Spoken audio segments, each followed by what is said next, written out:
De mémoire d'Africains, jamais une rencontre au sommet n'a été aussi chargée d'émotions, d'espoir et de messages pour un nouvel élan africain, pour une Afrique qui fait confiance à l'Afrique. Il est beau le jour où l'on rentre chez soi, après une trop longue absence. Il est beau le jour où l'on porte son cœur vers le foyer aimé. L'Afrique est mon continent et ma maison. Je rentre enfin chez moi et vous retrouve avec bonheur. Vous m'avez tous manqué. Historique, ce discours royal devant le 28e sommet de l'Union africaine à Addis Abeba, le Maroc réintégrait ainsi sa famille institutionnelle dont il avait été l'un des pays fondateurs.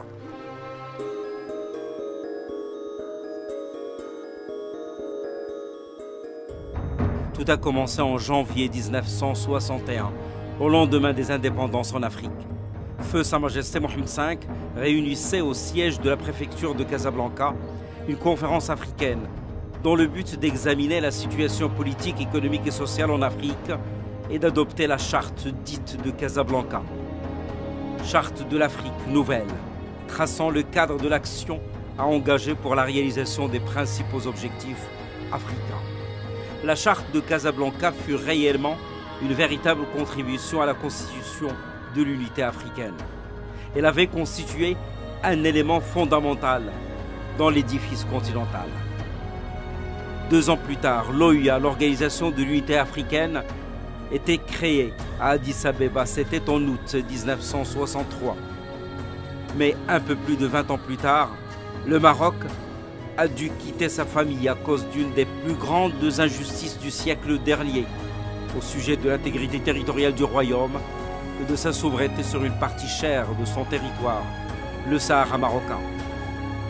Mais même lorsque le Maroc a décidé de se retirer de l'OUA en novembre 1984, le message de Feu Sa Majesté le roi Hassan II aux chefs d'État africains réunis au 10e sommet à Nairobi était on ne peut plus clair. Africain est le Maroc, africain il le demeurera, et nous tous Marocains restons au service de l'Afrique. Nous serons à l'avant-garde pour préserver la dignité du citoyen africain et le respect de notre continent. Et c'est d'ailleurs dans la continuité des liens humains, culturels, politiques et économiques qui lient le Maroc à l'Afrique et particulièrement aux pays de l'Afrique de l'Ouest que ces relations, ancrées dans l'histoire et authentiques, se sont renforcées au cours des dernières années à travers de multiples tournées royales couronnées en ce début de mois de juin par l'accord de principe donné par la CEDEAO pour l'adhésion du Maroc à ce groupement régional. Le 51e sommet de la CEDEAO, la communauté économique des États d'Afrique de l'Ouest, réunie à Monrovia au Libéria, a décidé d'inviter Sa Majesté le roi Mohamed VI à la prochaine session ordinaire de ce groupement régional. D'ailleurs, avec les pays de la CEDEAO, la communauté des pays de l'Afrique de l'Ouest, le Maroc a déjà initié des projets structurants, dont le plus important est le gazoduc Maroc-Nigeria, qui représente 30% des réserves pétrolières africaines, 31% des ressources en gaz à travers les pays de la sous-région et qui pourrait entraîner dans son sillage des pans entiers des économies africaines. La position géographique du Maroc est stratégique. Casablanca n'est qu'à 3 à 4 heures de vol du cœur de l'Afrique. Une situation géographique certes privilégiée, mais aussi une position géostratégique d'exception et un poids géopolitique reconnu. Le Maroc étant au cœur des espaces euro-méditerranéens, arabes et africains, un Maroc pluriel et riche par sa diversité, comme le souligne la constitution du royaume. L'unité du royaume du Maroc, forgée par la convergence de ses composantes arabo-islamiques, Amazigh et Saharo-Hassani, s'est nourrie et enrichie de ses affluents africains, andalous, hébraïques et méditerranéens. Le Maroc, très ancré dans l'histoire, profondément attaché à ses racines, n'en demeure pas moins résolument tourné vers l'avenir en multipliant et diversifiant ses partenariats et accords de libre-échange. Le Maroc, avec la CEDEAO, confirme ainsi sa vocation de pays avant tout panafricain. Cette orientation africaine du Maroc est déjà en concrétisation dans divers domaines, à commencer par le plus important et le plus urgent, celui de la sécurité alimentaire. Le groupe OCP, Office chérifien des phosphates, a mis sur pied l'année dernière sa filiale OCP Africa, une filiale dédiée spécifiquement à la création de sociétés de transformation agricole et de production d'engrais adaptées au sol des pays bénéficiaires. 14 pays africains ont ainsi vu la création de sociétés d'engrais relevant de la filiale OCP Africa. Et un méga projet de production d'engrais verra bientôt le jour en Éthiopie, avec un investissement colossal de près de 2,5 milliards de dollars. Un projet qui devrait permettre de couvrir la totalité des besoins en engrais de ce grand pays agricole.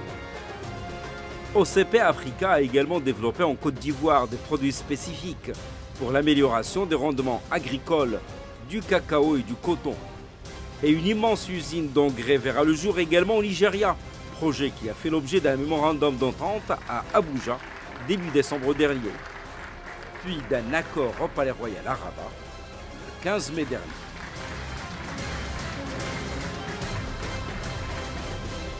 Who would have imagined that 8 weeks after that commitment was signed, phosphate produced here in Morocco was already being blended into fertilizers for agriculture 2,000 miles away in Nigeria under the program known as the Presidential Fertilizer Initiative. The program has revived several moribund fertilizer blending plants in Nigeria. It has so far created thousands of direct and indirect jobs, ensured that our farmers have access to good quality fertilizer at an affordable price, and all this well before the start of the planting season. It's a win-win for both countries. The cooperation between Morocco and Nigeria makes so much sense. It is something that we're very happy about. So it's an economic benefit for the South-South. The truth is this: countries in Africa can create better intra-Africa trade. L'Afrique est ainsi au cœur des orientations du Royaume pour le renforcement de ses partenariats sud-sud, aussi bien public-public que public-privé ou encore privé-privé. Des centaines d'accords ont été signés à la faveur des multiples tournées royales dans le continent. Le Maroc s'est également lancé dans ce qui est appelé, à juste titre, le plus grand projet du XXIe siècle en termes de partenariat gagnant-gagnant en Afrique. Un gazoduc qui prend naissance au Nigeria pour traverser de nombreux pays africains, donnant corps sur son tracé à l'électrification rurale notamment, à des projets de développement durable et à des investissements avec création d'emplois dans les secteurs des industries, de l'agrobusiness, des engrais et des nouvelles technologies. C'est au palais présidentiel à Abuja, au Nigeria, début décembre dernier, que Sa Majesté le roi Mohammed VI et le président de la République fédérale du Nigeria, Muhammadu Buhari, ont présidé la cérémonie de lancement du projet de réalisation du gazoduc appelé à relier les ressources gazières du Nigeria et celles de plusieurs pays de l'Afrique de l'Ouest et le Maroc, voire l'Europe. Moins de 6 mois plus tard, les deux pays passent à la vitesse supérieure et signent au Palais Royal de Rabat l'accord d'implémentation du projet. We have signed the ambition MOU to develop the gas pipeline from Nigeria to Morocco, which will increase value chain across all the country that he has passed.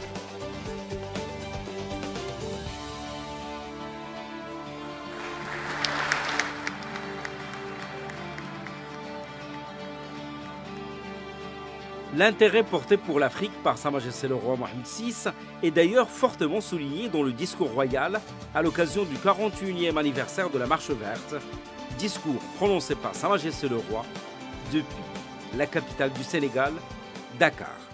Chabi el-Aziz. Cher peuple, si je me suis adressé à toi ce même jour de l'année dernière à partir de l'Aïoun au Sahara marocain au sujet de l'Afrique, je m'adresse à toi maintenant depuis le cœur de l'Afrique au sujet du Sahara marocain. Ce discours, prononcé à partir de cette terre accueillante, traduit tout l'intérêt que nous portons à notre continent. La politique africaine du Maroc ne se limite pas à l'Afrique occidentale et centrale, sa portée est continentale. Et elle englobe toutes les régions de l'Afrique et embrasse divers domaines, notamment ceux de la santé, du développement humain, du renforcement des compétences, de la formation, de l'électrification rurale ou encore les multiples missions de maintien de la paix et humanitaire auxquelles le Maroc prend part sous l'égide des Nations Unies. Les grands chantiers initiés par le Royaume du Maroc sur le terrain de la solidarité sud-sud et de la coopération gagnant-gagnant ont tous cette particularité de prendre en considération la dimension environnementale du développement durable en Afrique. Mieux encore, au moment même où les yeux du monde entier étaient rivés sur Marrakech et le sommet mondial de l'environnement qui avait lieu au village de la COP22, non loin de là, le palais des congrès de Marrakech abritait le sommet africain de l'action, sommet initié et présidé par Sa Majesté le roi Mohamed VI. Un sommet avec des objectifs bien définis. J'ai pris l'initiative de vous convier à ce sommet afin que notre continent harmonise la lutte contre les changements climatiques et l'action en faveur du développement durable. Concrétiser les projets régionaux et transnationaux structurants, tel est le défi que je vous invite à relever. Sur le terrain de l'action, le Maroc figure déjà parmi les leaders mondiaux des énergies renouvelables et c'est au Maroc qu'est en réalisation la plus grande centrale solaire multitechnologique au monde, Nour. Autant d'expertise donc et de savoir-faire dont le Maroc fait et fera bénéficier ses pairs africains. D'ailleurs, déjà le Maroc est fortement impliqué dans 2 projets d'envergure de développement durable en Afrique. La dépollution et l'aménagement de la baie de Cocody en Côte d'Ivoire et la réhabilitation, la valorisation et la sauvegarde d'un canal de plus de 700 km à Madagascar, le canal des Pangalan. Un projet titanesque, piloté tout comme celui de la baie de Cocody en Côte d'Ivoire par l'agence marocaine Marchikamed. Transfert d'expertise et de savoir-faire garanti. Un méga projet qui avait fait l'objet d'un mémorandum d'entente maroco-malgache signé à Madagascar en novembre dernier.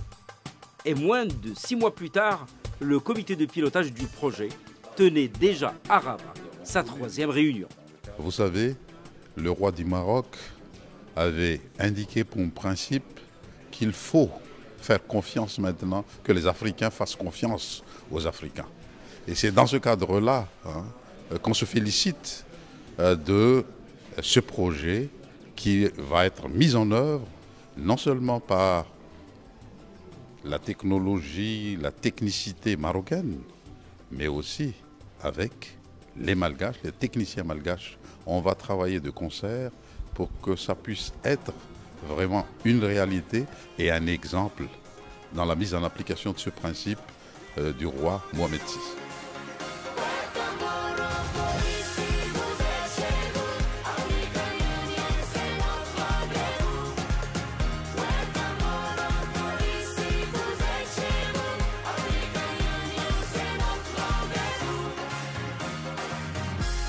Morocco.